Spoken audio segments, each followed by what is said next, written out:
Good evening, everyone. My name is Devendra Sapkota. I work at PHN as a mental health service navigator. Today, we are going to talk about mental health and NDIS. Doing this, I'd like to acknowledge the country at first. I'd like to begin by acknowledging the traditional custodian of the land on which we meet today. I would like to pay my respect to the elders past, present, and the future, and extend that respect to those in the meeting who identify as Aboriginal and Torres Strait Islander people. Even though this is the Zoom meeting, I still like to let you know about some housekeeping rule by providing this information.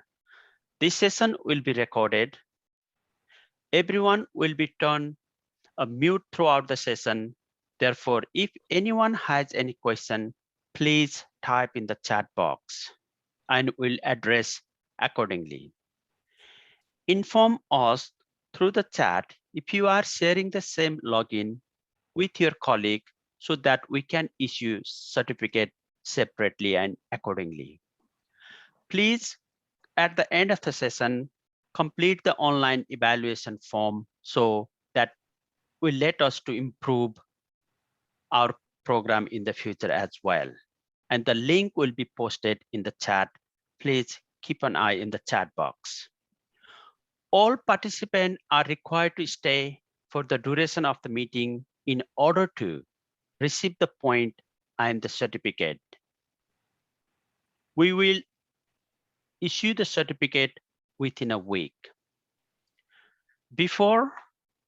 Without delay, I'd like to introduce our speaker, Jacqueline Navin. She has been the service manager with Stride Mental Health for 5 years and have team working in Southwest Sydney, Western Sydney, and Nepean Blue Mountain region. Her team were under the Partner in Recovery program, whose role was to transition people living with severe and persisting mental illness and complex need from the government grant funding over the NDIS funding. She worked in the mental health industry for non-profit organization for almost 15 years. Her passion about working with the people to get the care and help they need to live their best. Over to you, Jacqueline. Thank you, Devendra, and welcome everybody. We're actually going to be talking about the NDIS and mental health and your role in the process of actually helping patients across.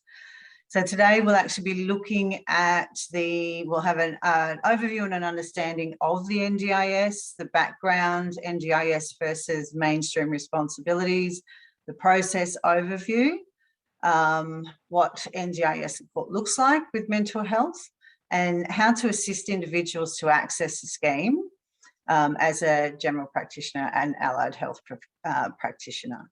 We'll also have a look at the patient's journey and where you can go to get further assistance for doing the whole process.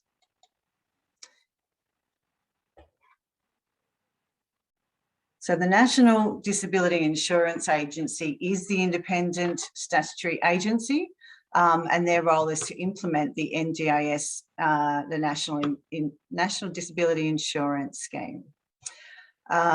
It's a new way of providing support for people with disability, their families and carers in Australia.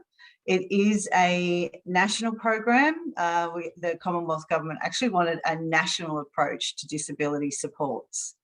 It is providing supports to people eligible under intellectual, physical, sensory, cognitive and psychosocial disability. Early intervention supports can also be provided. There was strong advocacy work from the Mental Health Council of Australia to place psychosocial onto the NDIS scheme. The NDIS will provide about 460,000 Australians under the age of 65 with a permanent and significant disability with the reasonable and necessary supports that they need. Trial site started in 2013. We were actually a part of that original trial site, and the rollout officially began in 2016. Ran out in stages across the country. Now the scheme is actually everywhere nationally. It is an insurance scheme. So what that actually means is that people will actually get a lot of support in the beginning, just in any other insurance scheme, to actually help them to acquire the skills to better their lives and to build and empower and build their independence and their ability to live with the disability. It's a scheme, it's not a welfare system, and it is designed to help people get the support so they can build the skills and independence over time. The NDIS operates alongside other service systems in accordance to the applied principles and tables of support, and we'll actually have a copy of that in our toolkit if anybody's interested in looking into that further.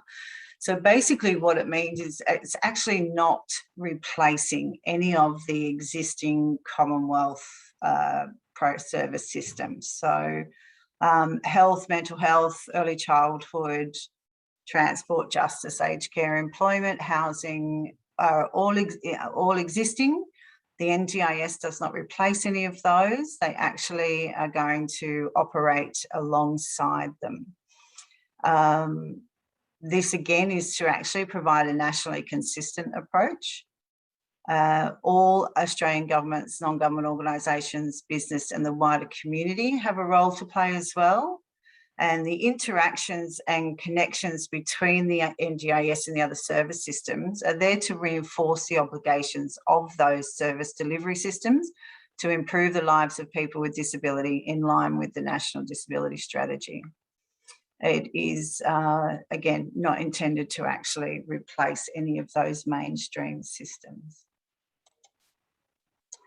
When we actually have a look at the mental health system and the NDIS and the supports and the obligations around those things, the supports related to mental health and are clinical in nature, including acute, ambulatory and continuing care in the community, rehabilitation and recovery.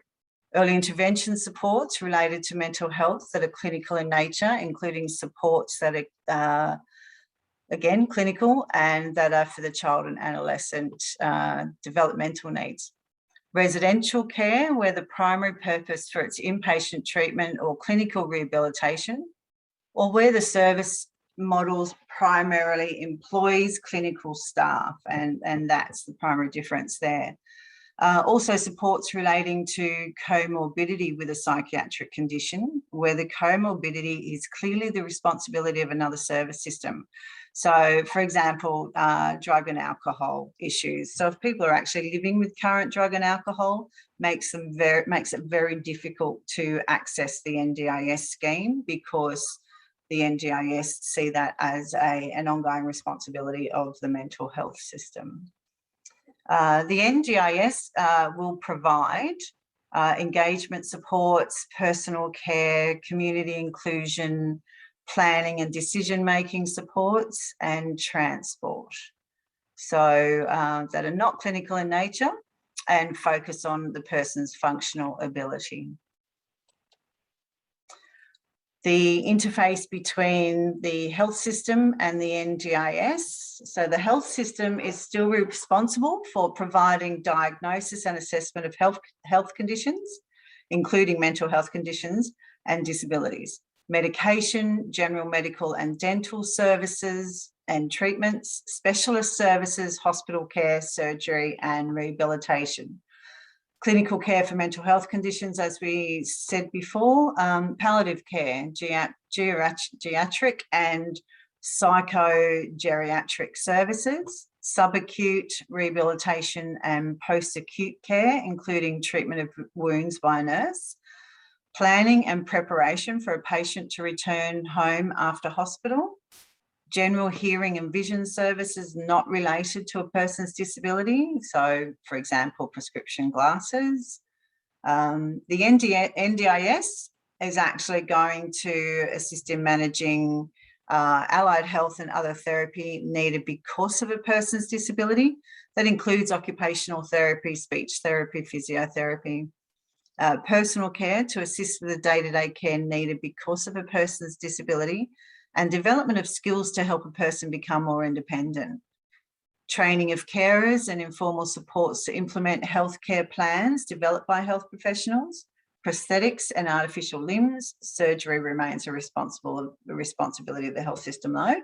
Aids and equipment such as wheelchairs, adjustable beds, hearing aids, all things that actually relate to that person's disability, including some therapeutic and behavioural supports there as well.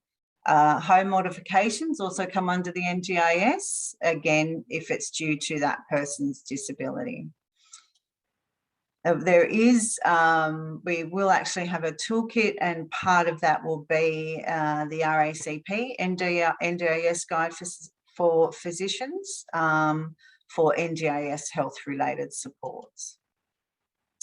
Now, in saying all of that, in 2019, the NDIS did take another look at this and decided that it was reasonable to put some of the health supports into an NDIS plan so a person can actually get those things paid for. They put it down into categories because it is a very long list, and again, we'll have that in the toolkit for you. So they put it, certain products under categories: continence supports, diabetic management supports, dysphagia supports, epilepsy, nutrition, podiatry, respiratory, wound and pressure care. So they have actually put a very long list of health supports available, which was a really good change. So for us today, we're actually going to have a look and get an understanding of what it is that makes a person eligible for the NDIS. What does it all mean? How do we break it down?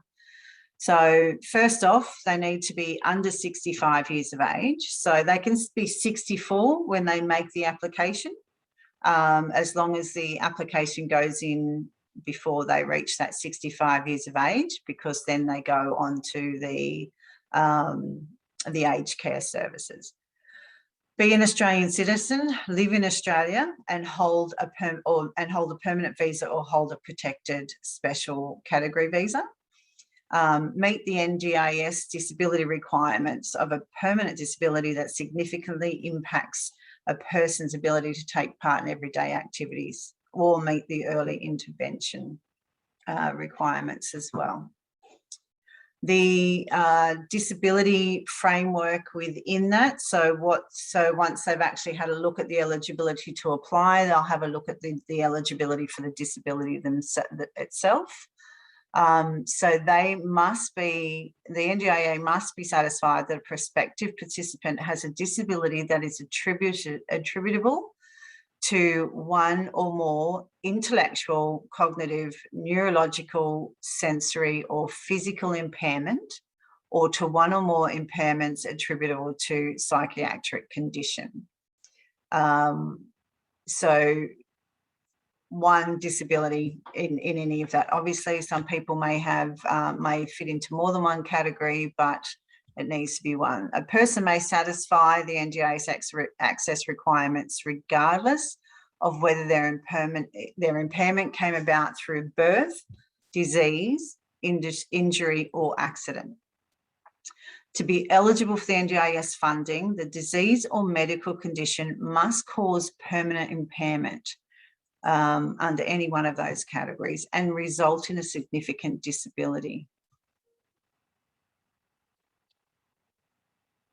So our focus today is actually going to be on psychosocial disability, which is the mental health disability framework.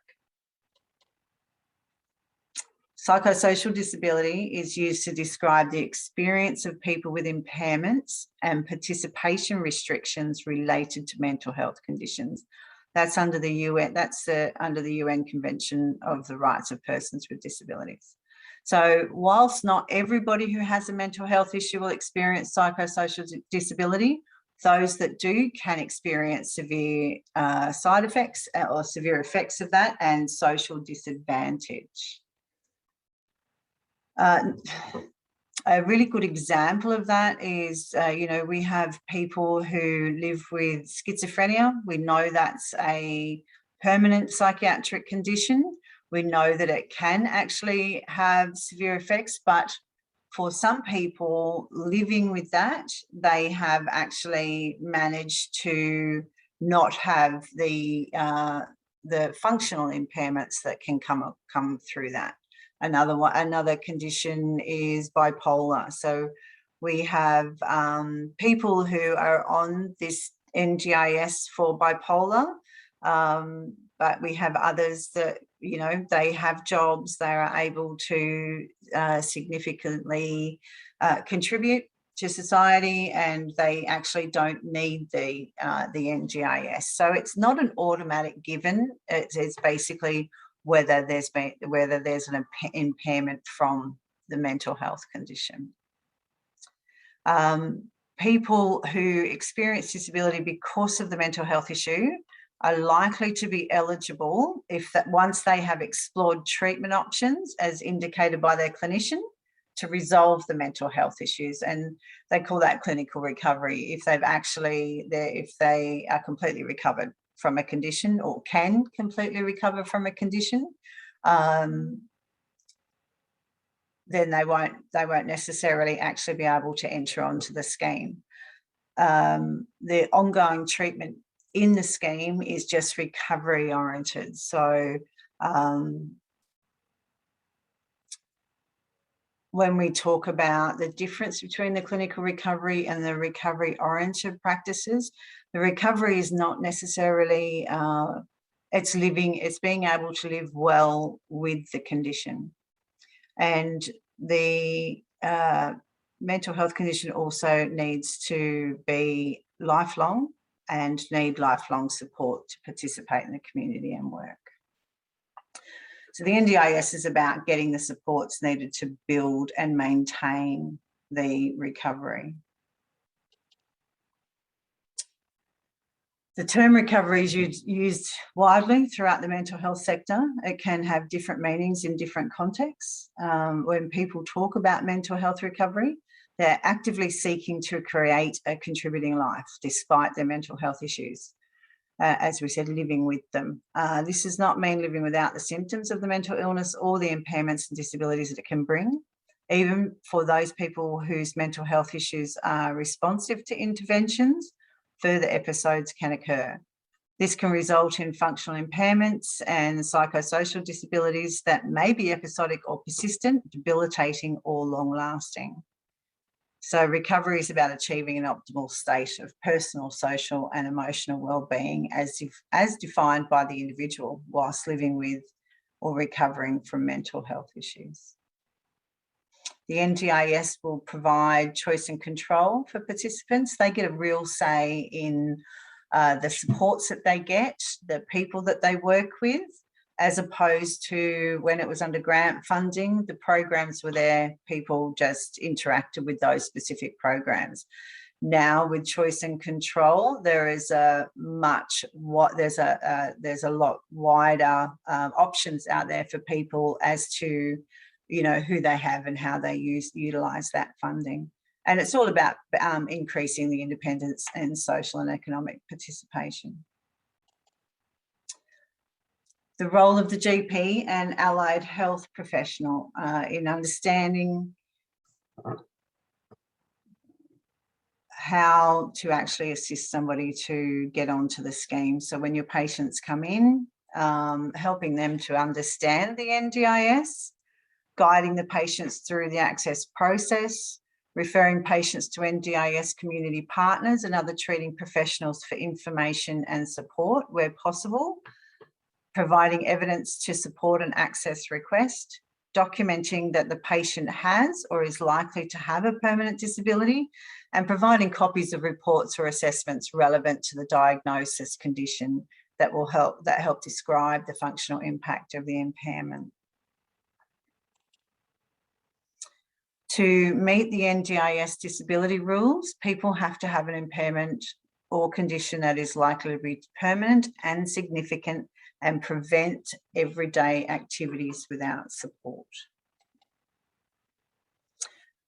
When you have a patient come in and you feel that they may or may not fit the criteria, be in need of the NDIS, basically, because the NDIS is about support.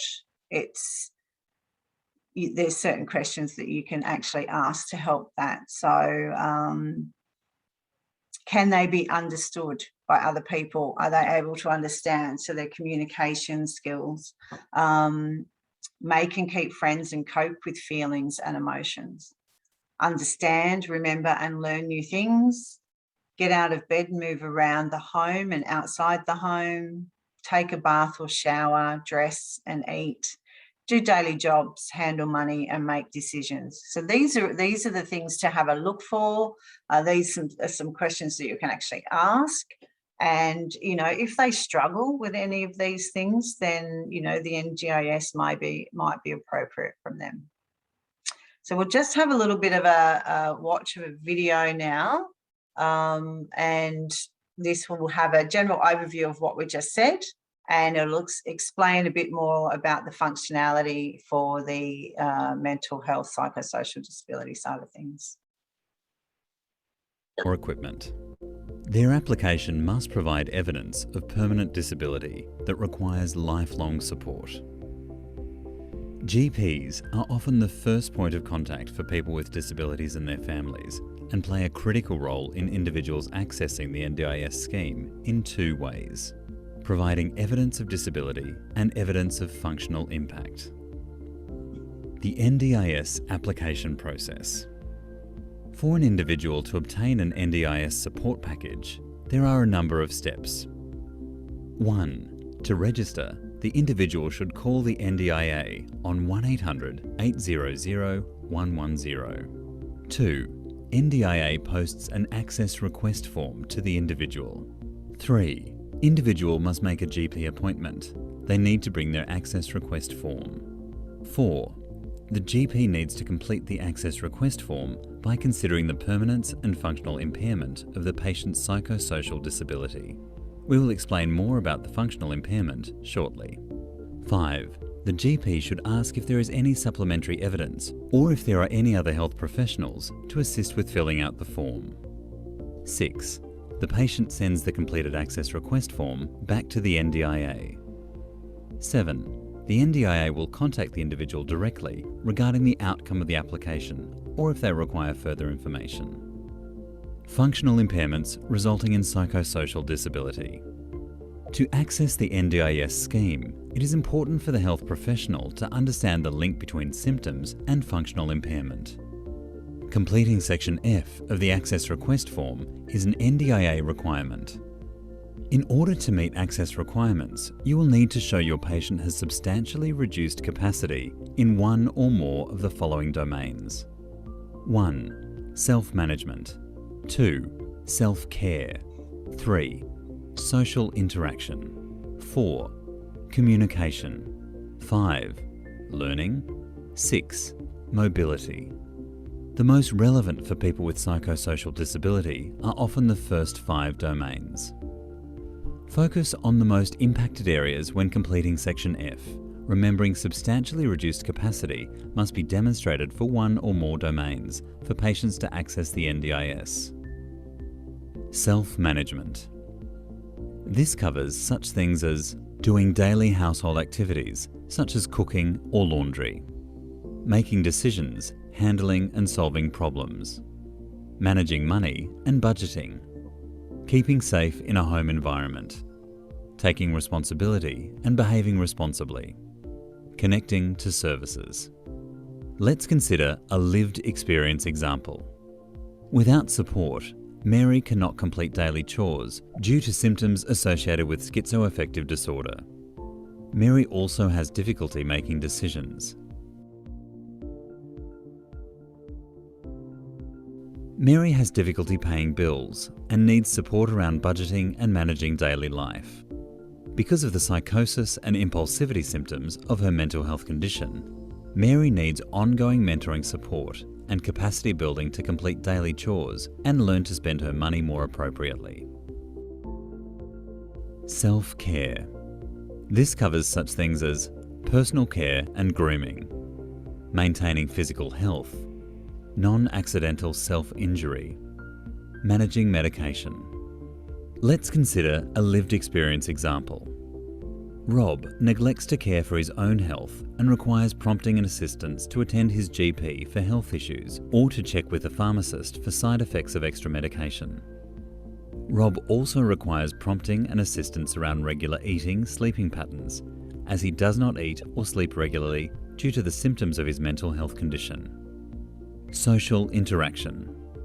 This covers such things as initiating and responding to conversation, social contact, for example, isolation and withdrawal, making and keeping friends and relationships, behaving within limits accepted by others, coping with feelings and emotions, having a sense of purpose in life, making connections in the community, interaction affected by specific behaviours, for example, overactive, aggressive, disruptive, offensive, including sexually offensive behaviours.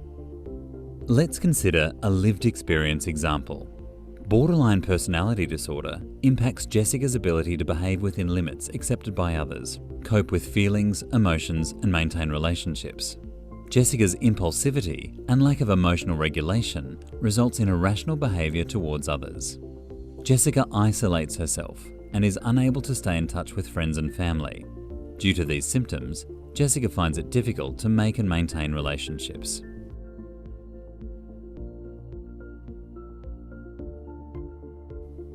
Jessica needs regular support to attend social activities and develop her interpersonal skills to help her create and maintain relationships and connections in the community. Communication. This covers such things as communicating needs and wants, following instructions and conversations, understanding others, understanding directions. Let's consider a lived experience example. Tony has bipolar disorder and isolates himself as he does not share the same reality of those around him. This means he does not leave the house, take phone calls, or reply to text messages from friends. Due to the symptoms of disordered thinking, Tony has difficulty communicating with others due to racing thoughts, rapid speech, and a lack of empathy towards others.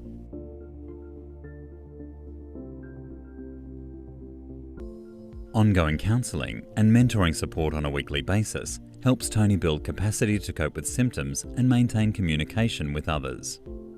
Learning. This covers such things as cognitive skills, for example, planning, memory, concentration, understanding information, participating in group learning, for example, classes or tutorials. Let's consider a lived experience example. Lisa has clinical depression, which has resulted in impaired comprehension, retention impairments on her memory process, retrieval impairments, and difficulties carrying out instructions independently. Lisa now needs ongoing assistance to learn new things. She has also had to move house and needs to learn how to get around her new neighbourhood, find the local shops and services, use and remember new public transport options in her new home.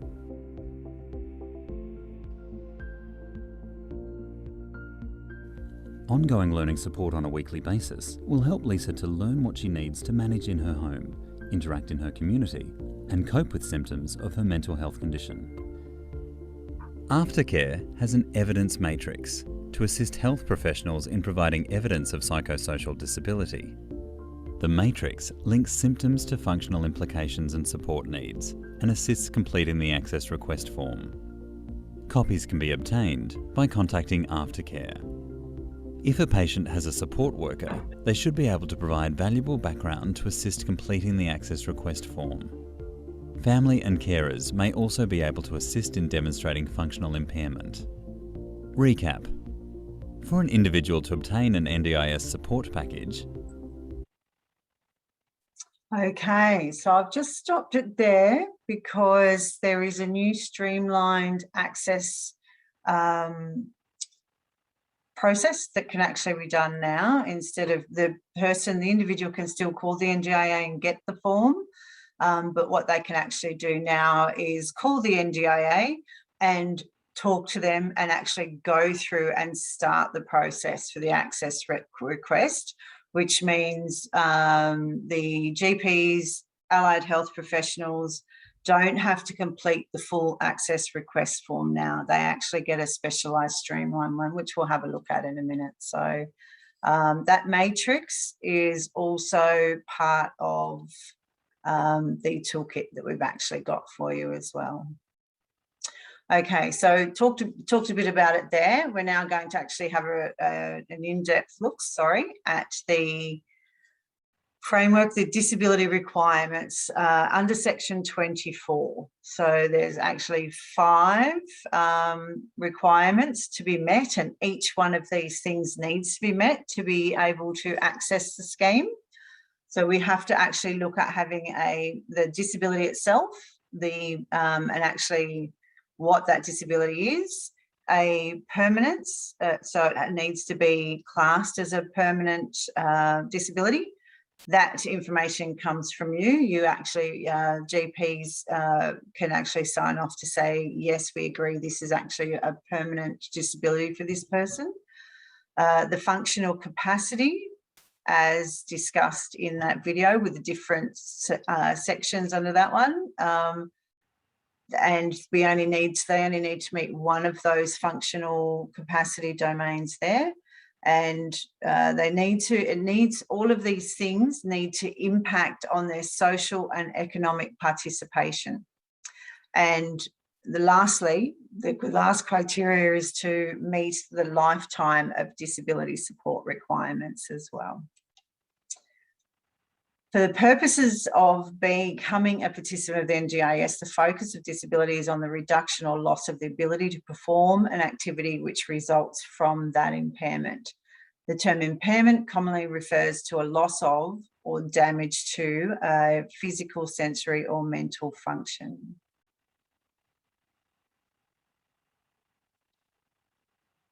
Psychiatric conditions automatically establish permanency, and some will require evidence of prior treatment without significant improvement. The permanent side of things is the tricky bit for a lot of people, because some psychiatric conditions actually don't meet a permanent criteria. We have, depression, anxiety, some of the minor things that could be just classed as minor for some people, but could really have a large functional impact on others. So the permanency side is one of the trickiest things to actually prove when making an access request. So a clear statement from the health professional to state that the impairment is likely to be permanent. Evidence-based treatments have been tried, but would not likely remedy that. So, as we said before, permanent conditions such as schizoaffective, schizophrenia, personality disorders, they're permanent, but they may not have substantial capacity reduction. An impairment that varies in intensity, for example, because the impairment is a chronic episodic nature, may be permanent despite the variation. So again, this is one of the more trickier areas there. 24C is the functional impact of the disability. And again, this is where we come down to the functional domains. So you don't need to have a functional impairment in all of them, just one of them. What we find, again, looking at mental health conditions, there is a lot of self-care, self-management, social interaction, communication and learning functional impairments for people. Oh, sorry. And the last two were the social and economic participation. So the NDIA is required to only consider whether the permanent impairment or permanent impairments, when considered together, affect a person's social and economic participation. And then they must be satisfied that it's a lifetime support required by people. And that the NDIA, what that comes down to is the NDIS must be the most appropriate provider of supports for this person's lifetime. That means that they need disability supports rather than supports provided by other systems such as health, therapies, treatments, surgery, acute care, education, housing, etc. So that needs to be classed as disability needs. The NDIA is required to consider a prospective participant's overall circumstances and conclude that the person will require support under the NDIS for their lifetime. So, for example, if a person's support needs arise from a health condition and are most likely appropriately provided through another service system, that's the health system, then the person will not require support under the NDIS for their lifetime. They are considered to be still under that health system. Let's have a look at the NDIS actual access application process. So, as we just said before, the patient can actually just ring and do a verbal access request. So they can provide all the details. The person on the other end from the NDIS will ask conditions about their life. So they take that holistic approach. They use a lot of questions from the WHODAS, the World Health Organization assessment. And so they can actually start that process with them. A person can alternatively actually get an application form, an access request form, and start completing that and get your help with that one. Your role, the GP allied health role, is to complete the treating professional section of those forms. And again, that comes down to having discussions around the functional impairment, the disability, the permanence of that. Then the patient returns their completed access request form to the NDIA. And that again is something that you can actually assist them with to, they might not have an email or, not know where to send it to. So knowing this information is really useful. And then they will get contacted. So there's the two types of forms that we were just talking about. There's the access request form, which is a much longer, more complex form. And then there is the evidence of psychosocial disability. So that's been specifically made and streamlined for people living with mental health conditions. So that is the most appropriate form to sign. It's also the most useful form and clearer form for the GPs and allied health professionals. So we'll just have a quick look at what that evidence of psychosocial disability form looks like. So these are the questions on there. Is there a presence of a mental health condition? So have you, I have treated the applicant since. I can confirm that they have a mental health condition. There is the actual diagnosis. You diagnosed. If there's any hospital discharge summaries, you can attach those, which is very useful. If you don't have copies of a discharge summary, then you can just list the hospitalizations. Confirm that confirmation of likely to be permanent impairments. So the applicant has tried the following treatments for the conditions listed. So again, this is where we come back and we say, if somebody's just newly diagnosed, they haven't tried any treatments, then that's actually going to go against them receiving the funding, because it's still not, they still haven't filled the criteria that there's nothing else that will help in their recovery. So in this case, the applicant has tried the following treatments for the conditions listed.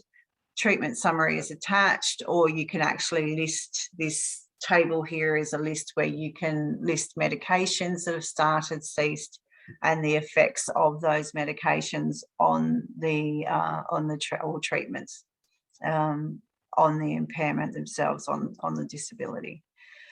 So this is actually really the important part of it. So what is needed is your professional opinion here, whether it is likely to be permanent. So are there any known, available and appropriate evidence-based clinical, medical or other treatments likely to remedy the impairments?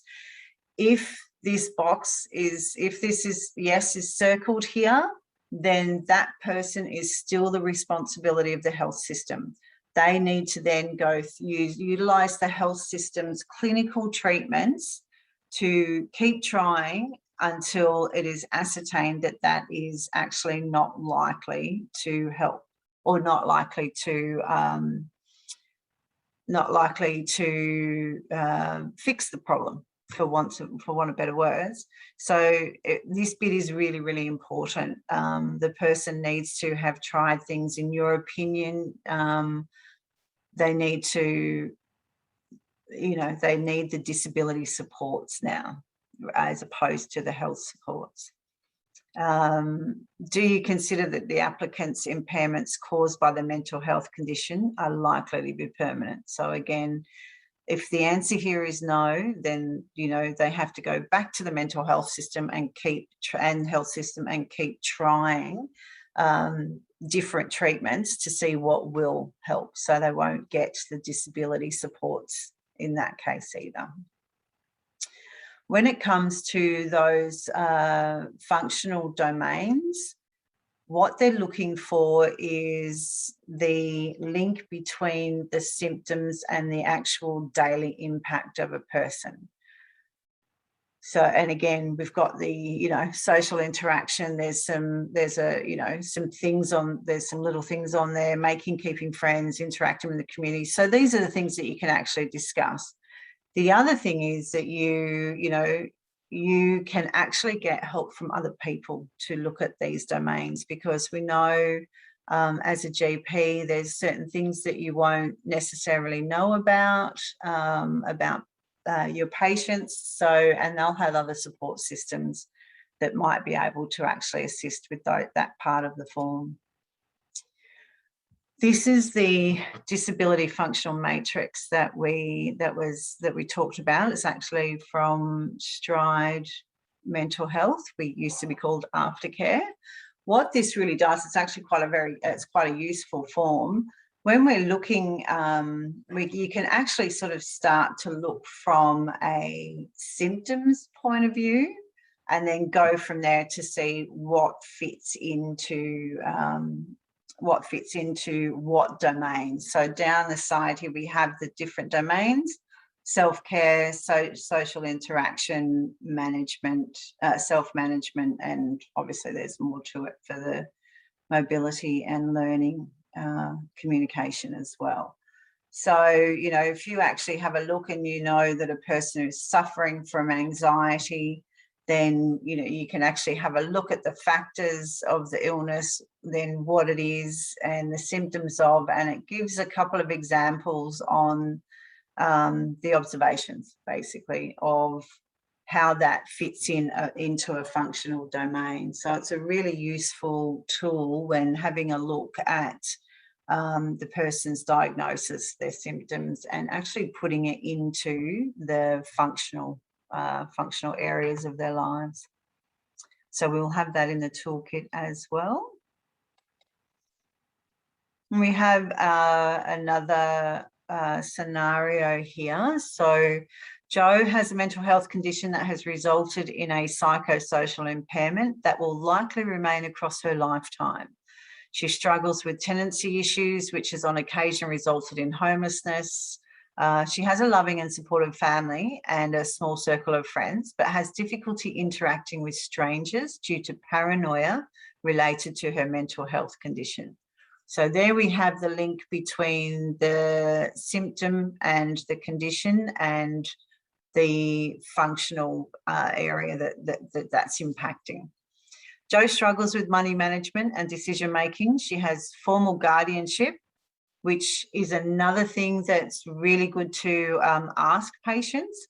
Are they under the public trustee? Because that clearly shows that there is an impairment in that particular area. And again, you only need one particular functional area to show.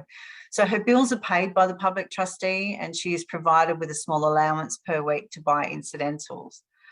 Jo loves her dog, Spot. Jo really wants to enter Spot in a local dog show, but doesn't know how to go about this and is experiencing extreme anxiety about Spot's well-being.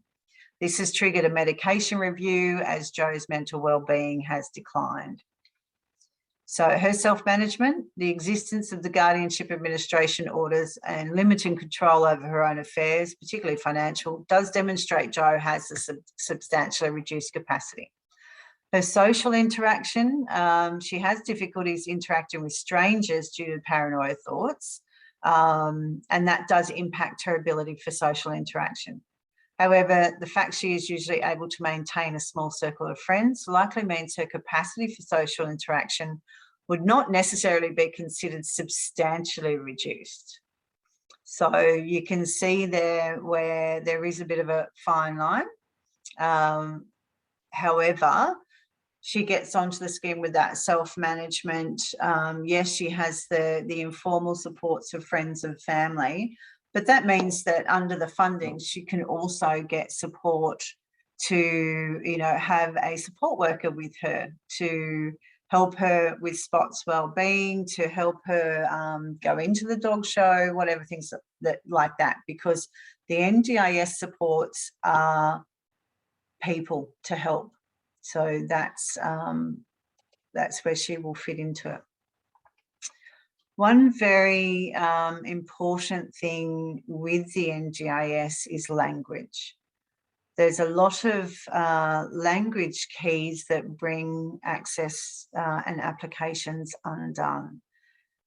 Unfortunately, because it's a disability scheme, they really need deficit language. And I know from a mental health point of view and from a health point of view, we like to look at the strengths-based stuff. So, we don't want to just sort of say, no, you can't do, or no, sometimes they struggle with it.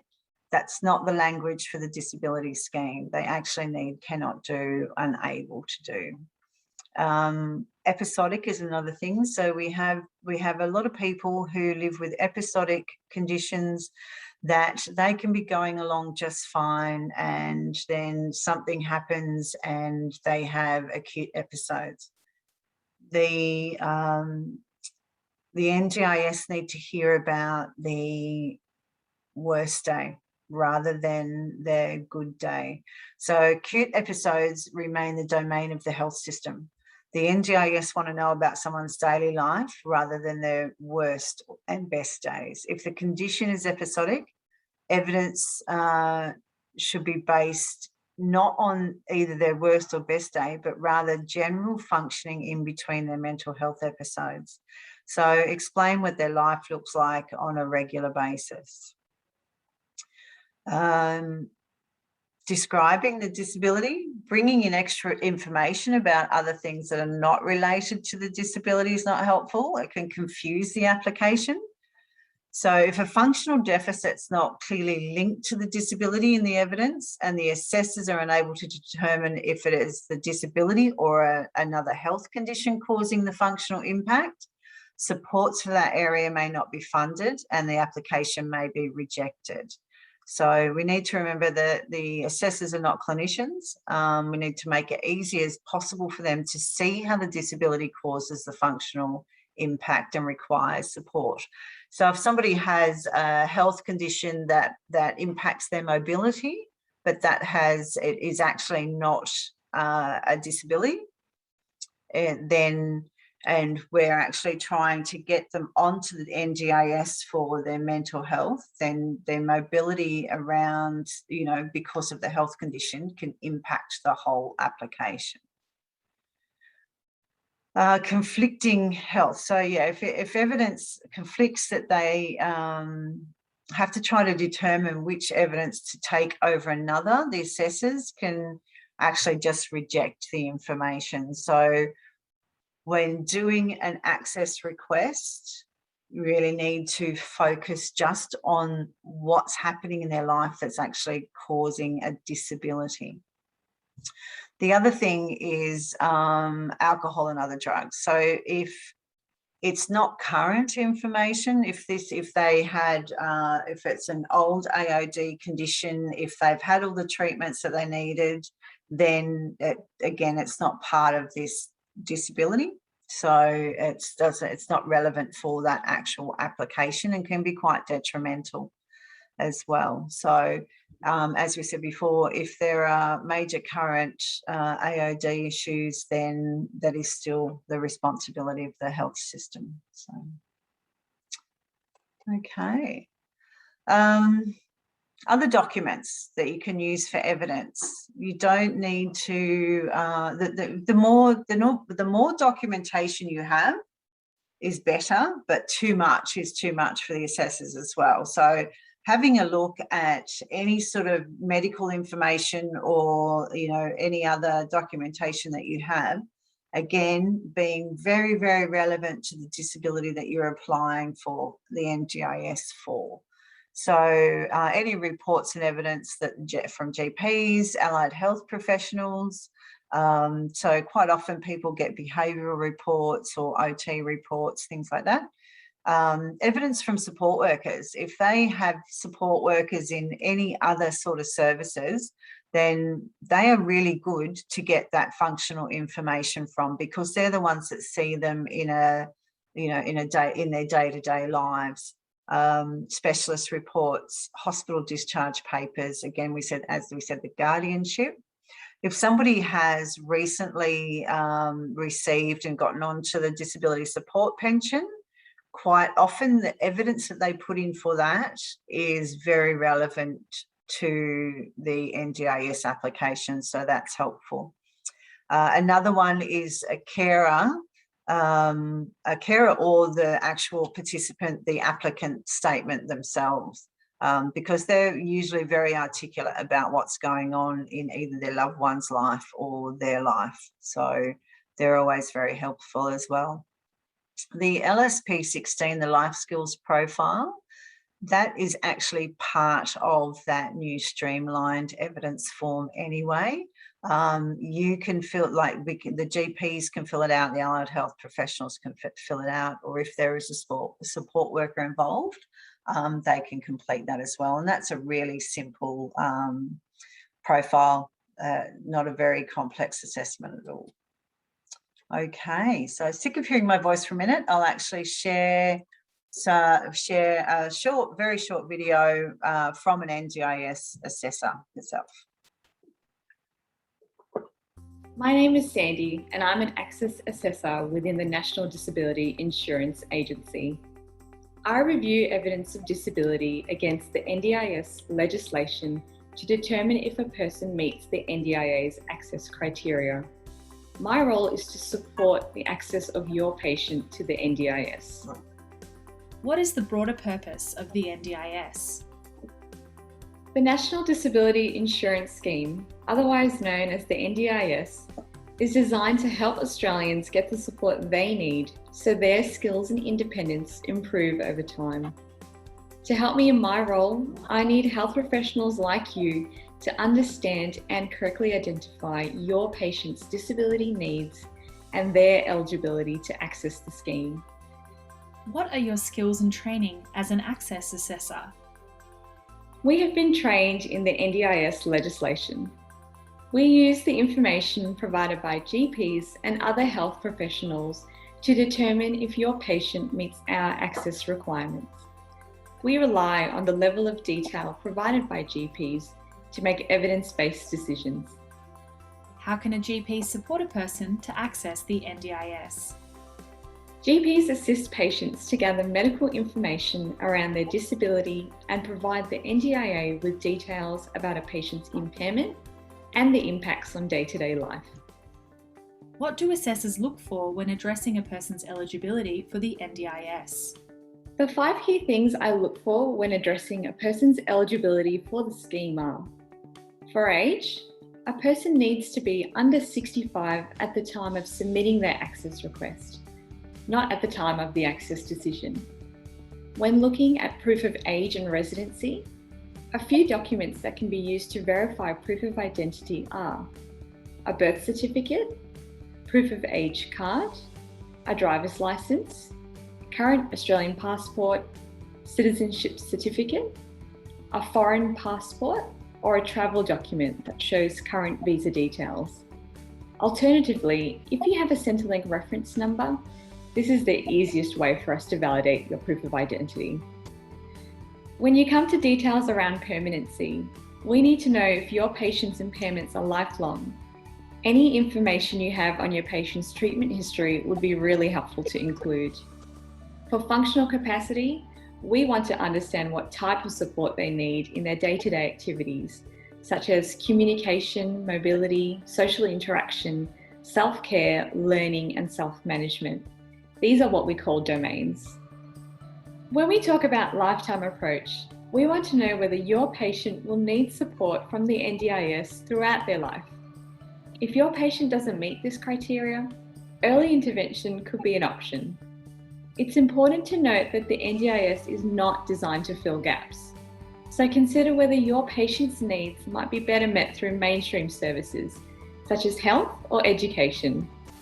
If you think your patient needs early intervention, outline these supports, the goals your patient has, and how long the intervention is required for.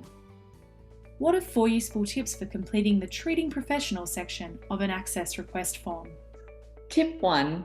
We assess an application based on the impairment resulting from a disability, not just a diagnosis. Make sure you provide sufficient evidence to validate the impairment, with examples of suitable evidence types, such as a letter confirming the disability or impairment. Avoid using complex medical jargon and acronyms. Remember that diagnostic reports can also be provided along with the access request form or supporting evidence form.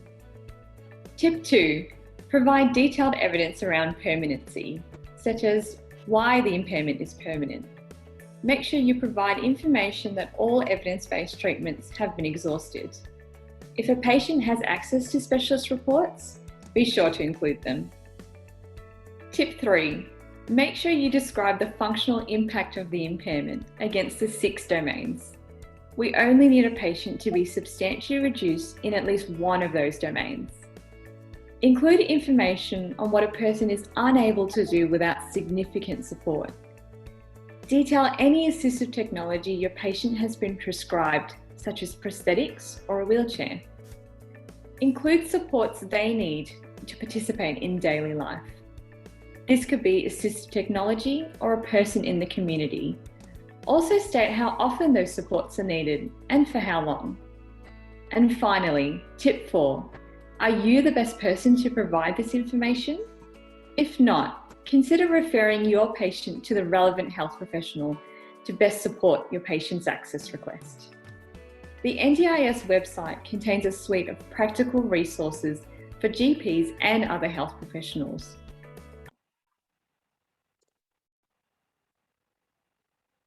Our aim is to streamline the process and make it easier for you and your patient. For more information, please visit ndis.gov.au and search GPs and health professionals.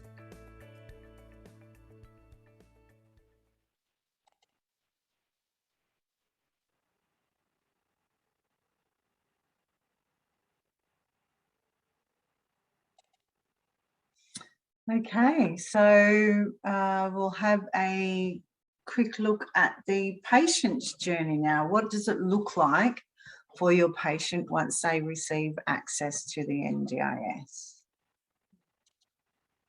So once they have an application in, if they get approved, they'll have a planning meeting with somebody from the NDIS. Then they'll receive a package. So that's a financial package into different areas of their life and what they can use that funding for. So generally a support person to help them. There may be some therapeutic supports in there. There may be some assistive technology or equipment that's required. They will then engage with supports, and at the end of their plan or towards the end of the plan, all of it will be reviewed, and they'll have a look at how the funding was spent, what was not used, and what was needed more, and the success of the supports that were put in, and they'll actually get a new plan. If a person puts in an application and they get rejected, they can go for a review of a decision, which again hopefully gets approved, or if they're deemed ineligible, then there is continuity of support programs available, and there is also some community services. However, they're very limited for the mental health industry, but there are some there. And your local area coordinators would be able to help with that. And we're actually going to be talking to Devendra. He for the PHN, he's a point of call for that as well. So what does it mean for a patient? If you've got a patient who does actually get access to the scheme, it can mean less crisis appointments. It can mean less missed appointments. Better health comes through other supports for your patients.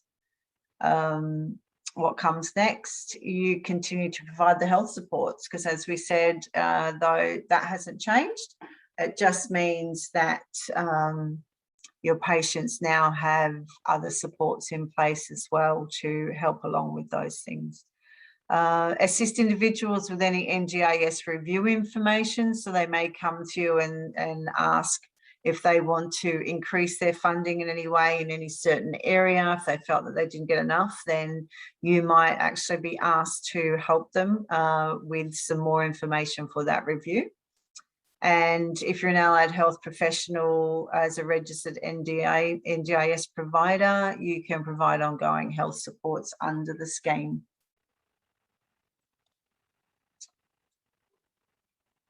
If a person has been declined, as we said, you can actually have a review of the decision. So the person, you can actually help provide evidence for a person to submit an application for an internal review. Still unsatisfied, then there is an appeals tribunal, and if there's any concern around the decision-making process, they can always make a complaint as well. So if they do get rejected first time off, then there are different avenues for them to follow up, which is very helpful. The NDIS very soon found that they needed an independent Commonwealth body to check that, check the fraud and check how, services are being provided under the scheme. So the NDIS Quality and Safeguards Commission came into effect, and they oversee the delivery of quality supports and services under the scheme. So they handle the complaints, behaviour support, registration and quality, reporting incidents being reported, worker screening policies, monitoring, investigation and enforcement. So through them, you can actually do appeals. So there's lots of different, and again, we'll put these links there for you. People can always go to the Office of Fair Trading as well, the New South Wales Ombudsman, and the appeals. So who can help? If you feel that you're not the best place to provide information on the patient's day-to-day functioning, so again, we know that, GPs can be quite often very time poor. It does take a lot to sit with a person to find out these things. So have a look and see if there is a mental health professional or support worker involved. It might be about referring them to them as well. In these circumstances, it may be helpful for the GP to comment about information provided by another person, and if it is consistent with the GP's clinical findings. So if a person does have, you know, a support worker or another health professional come in, you can put that information down if it does align with your own clinical findings as well. Clinicians and community mental health services can be very helpful for psychosocial disability applications. And as we said, completion of a functional assessment, the LSP 16, or any other assessments that a person may have already completed, access to those is very valuable as well. Because again, it's about a person managing their day-to-day tasks. Okay, one of the most helpful things for the GPs and for anybody trying to apply for the NDIS is the local area coordinators. So they are actually employed by the NDIS. They are contracted organisations to provide support in linking participants to the NDIS, assisting with pathway stages, information provision and community support, and working with the local community to make sure it's welcome and inclusive for people with disability. So they will actually help people with applications as well, and look for other disability supports in the region if they don't have the NDIS as well. Southwest Sydney's LAC partner is Settlement Services International, and they do actually set themselves up to be accessible. Devendra may talk about that when he comes on. So there is a hub that they've set up, and they are more than happy to, you know, go out into the community and to help people with applications. So we'll certainly link that information there for you. So the LACs work directly with people with disability over the age of 7 years old who have an NDIS plan to connect into mainstream services and community activities and get their plan into action. So even, you know, they do help with the application process, but they do also have a big role if a person gets a plan and they don't know what to do with the funding, they don't know who to go to, they can actually help with that. So they assist with the applications by providing general information about the NDIS. They can guide people through the process and identify the supports the patient requires as well. And they can also provide short-term assistance for mainstream services for people without the scheme. So Settlement Services International is for this area. Allied health and other treating specialists are also very helpful in the access. As we said, occupational therapists, physiotherapists, speech therapists, psychologists, audiologists, neurologists. I'm not even going to say the next couple. Ophthalmologists, paediatricians, they can all provide GPs with some information necessary to support the access request. Other non-health professionals in the community can as well. Teachers, social workers, supports like that can actually provide information as well. So it's very good to have a look at what existing services and supports people have as to how much information you can get. The practice nurses can actually help have the conversations to elicit the information to assist you as the GP to complete those forms. Example, by meeting the patient and the carer first, the patient nurse can gain a more detailed understanding of the day-to-day challenges faced by the patient as a result of their impairment. They can then document these insights and help you identify what practical supports are required. Practice nurses can also assist you to request, collate existing evidence from other professionals. Practice managers and front desk staff can direct patients to where they can go for information. So the NDIS website, the local area coordinators, request, collate information from other professionals to support an access request, and set up systems and processes within the practice environment to better accommodate administration administrative requirements. So booking those longer appointments for the patients needing assistance with form filling, displaying the NDIS posters, leaflets in the waiting room, etc. So again, we will have the toolkit, so we'll have some of those resources and where to find them to assist with that in your practice.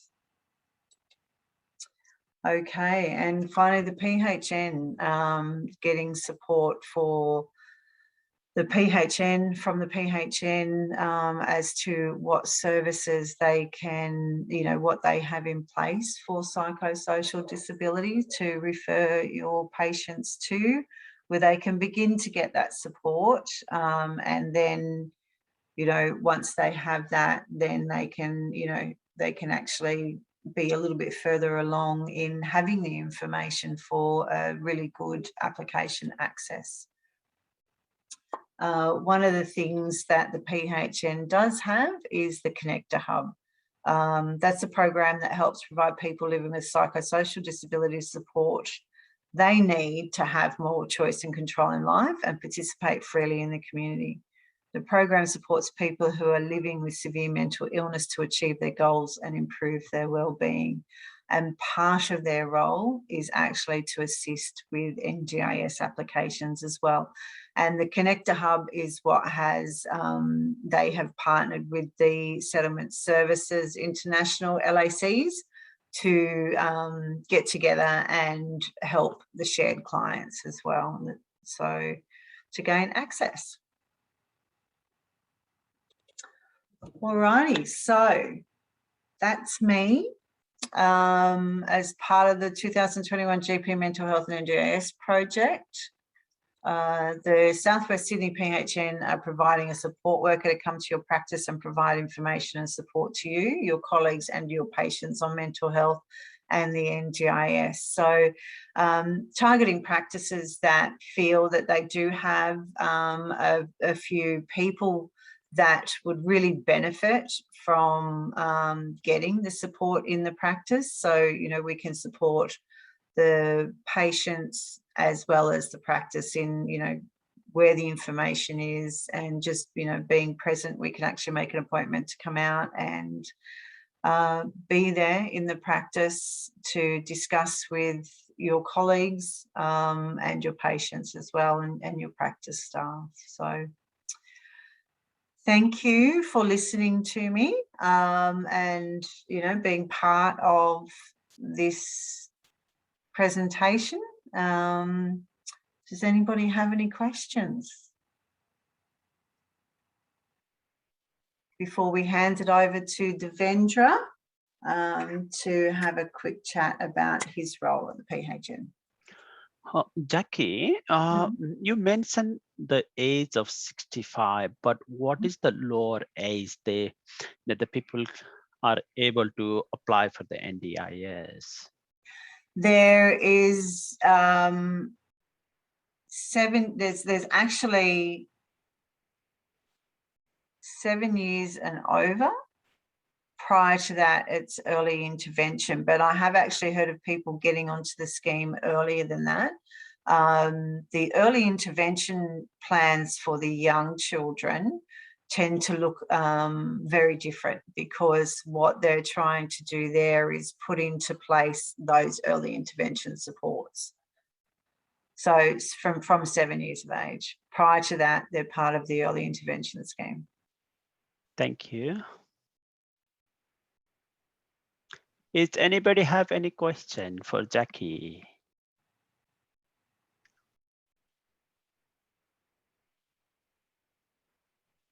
Okay. Well, I can stop sharing mine, Devendra, if you wanted to just have a chat. Yes, thank you very much, Jacqueline. The good presentation. Okay, so over to me now.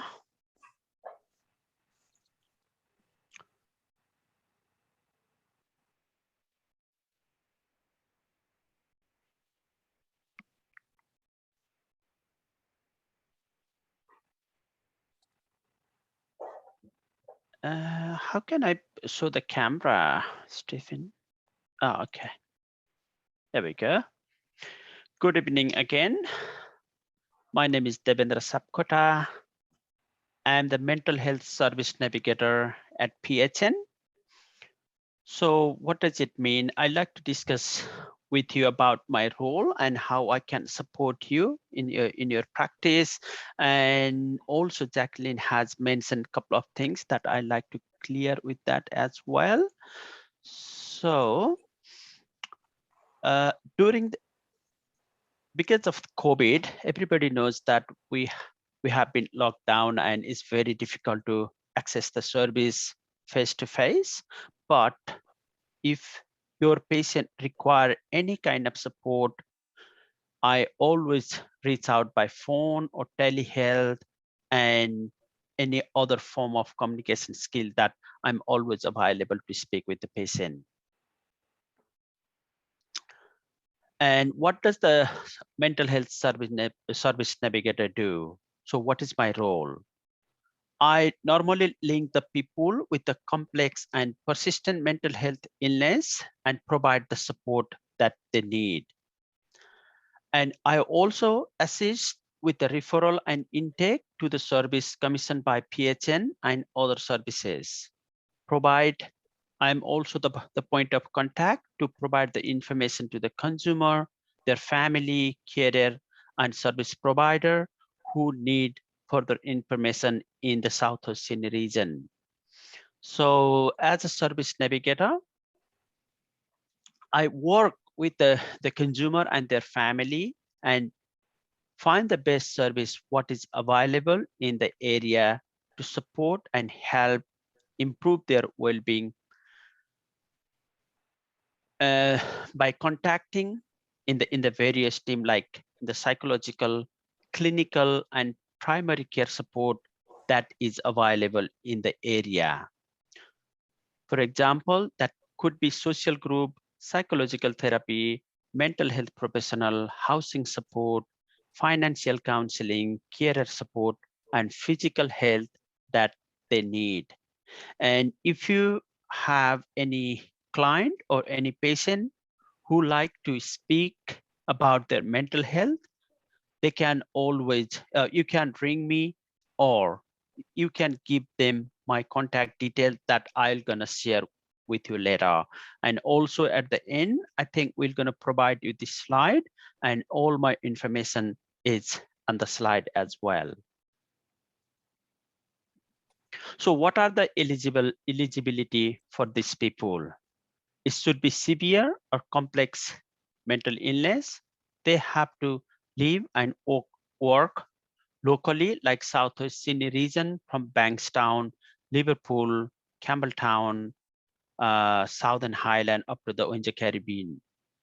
So consent to the program, if you provide my contact detail, the client or their carer or the support worker, they can contact me directly or you can contact me directly. So I'm available from Monday to Friday, 8:30 to 4:30.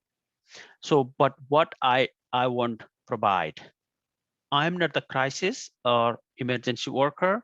I don't manage any long-term case management, or I don't provide the care coordination, and I'm not the clinician, so I don't provide the psychological therapy or counseling to the people, but I can connect them with the right people whenever they need. So for example, if you want to refer to you and mine for the psychological intervention, I can link them to the GP for physical health checkup and require physical health refer, and they can make refer to the consultant psychiatry. For example, if the people have no idea, or if they do not have a GP, I still work with those people and find the GP in the area and work with them until they are happy with the service what they require. I also link them to the carer or local carer support group or any services that are available into the area. For example, alcohol and drug provider access, substance misuse issue, I'll provide them I'll link them and provide them the right service and linkage them to the right service, what is available into the area. Also, if the person need to meet and they like to discuss with me face to face, once the lockdown is over, I can meet them in the, like, for example, in the GPA center or in the library or outside the cafe, according to their availability. I can come down into the premises, but I will not gonna go to the person house, and I'll make the goal and the plan how we can reach that goal.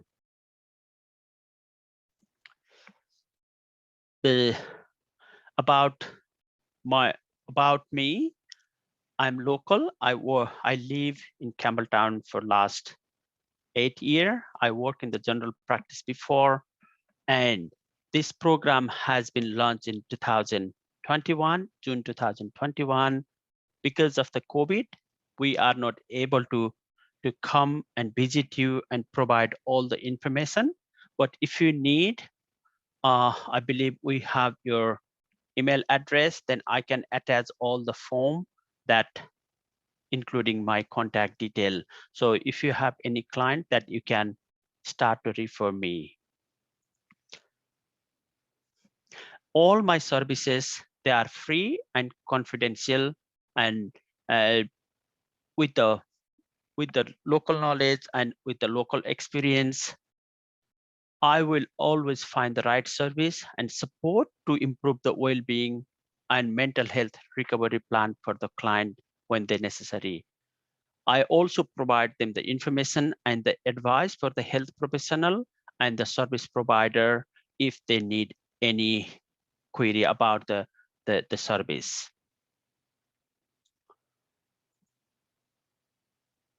How to connect to me? This is my contact detail. As I say, Monday to Friday, 9 to 5 p.m. except public holiday. And my phone number is there. And also I'm available to meet the person or face to face if they require. If you don't like to refer, you can provide my detail to the client or the patient and they can contact me directly. For that, you don't need to have any referral form. You can contact me directly.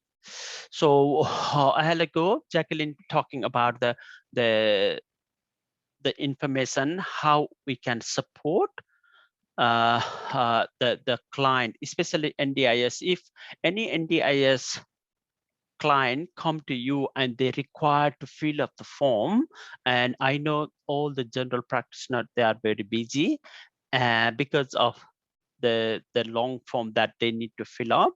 And if you are not able to fill all that form, you can contact me, then I can connect the person who need the support to the settlement service international area local area coordinator, and I'll organize them to meet the person in your practice, if as long as the person is happy.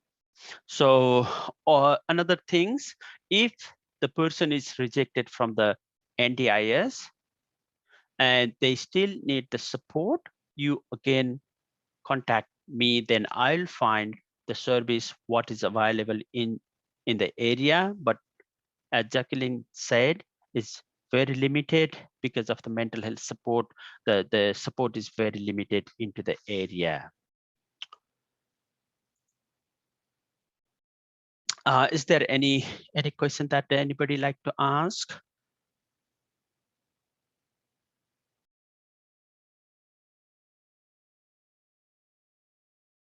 Because we are in the very early stage of this mental health service navigator, as I mentioned that I'm not able to come to your practice and discuss with you, but once the lockdown be free, I'll visit your practice and I'll work with the general practitioner and practice manager in your practice and assist your patient as they needed.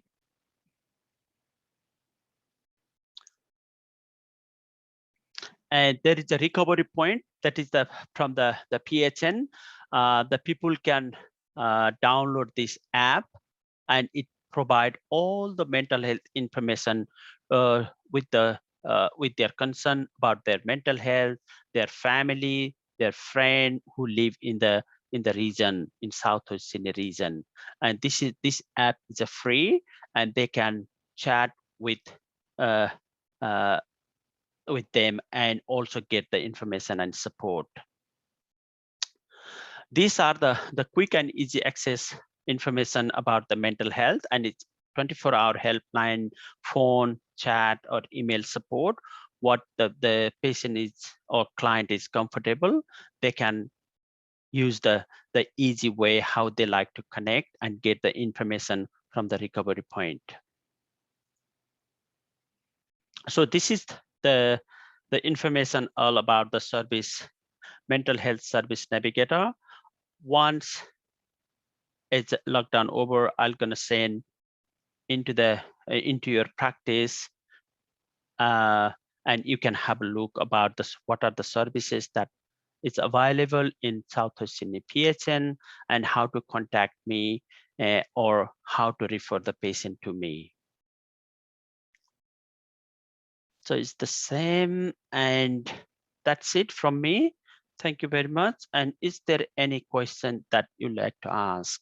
If you don't have any question, I like to thank Jacqueline and all the general practitioner who are present in this evening to listen this lovely presentation. If you have any question or any concern, you can contact us by email or calling us. The phone number is provided in the slide. Then we'll provide all the slide to you.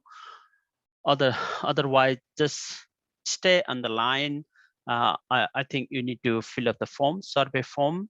And thank you very much, Jacqueline, and thank you everyone. Enjoy your evening. Thank you.